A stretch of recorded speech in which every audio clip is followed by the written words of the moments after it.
Hi guys, dito tayo sa ating munting garden, no? Papakita ko sa inyo yung bago kong mga baby. Kahapon kasi nang hingi tayo sa kapitbahay natin kasi tayo,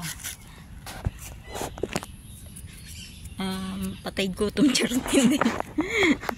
Tayo, bigger. hindi yun. Nanghingi tayo ng halaman kasi ito yung pangalawang beses nating nagtry na magtanim ng aloe vera. Yan, binigyan tayo ng maraming aloe vera na maliliit. Sana naman tumubo siya kasi dati yung aloe vera kong itinanim hindi siya nag-success, namatay siya kasi daw sabi ng kaibigan ko ang nagbigay nito, mainit daw ang aking mga kamay. Hindi daw siya panghalaman, kundi kaya pala yung kamay ko, yung pala yung dahilan kung bakit minsan hindi ako nabubuhayan ng halaman kasi daw mainit yung aking mga kamay. Kaya pala pag gumahawak ako sa malalambot, tumitigas siya. Charot. Hindi ganun. Hindi, yan yung aloe vera natin, no? Hopefully sana mag-success siya na tumubo. Yan, nilagay lang natin sa ating pinaka-dark side na part ng ating bakuran kasi hindi siya kailangan ng masyadong pansin o masyadong dilig, no?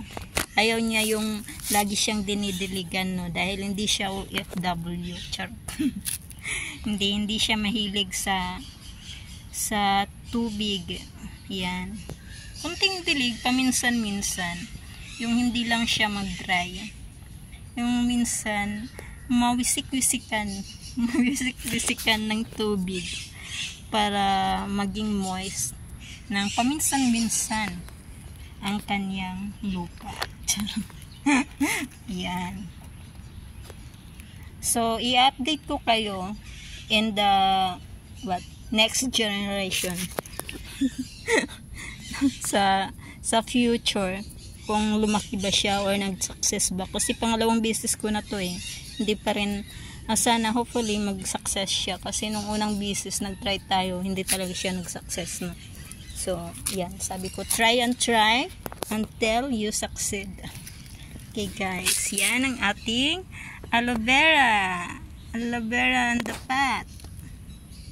Yan, hopefully sana maging siya, mamuhay siya ng marangal siya.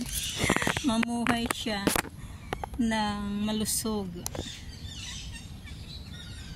Yan.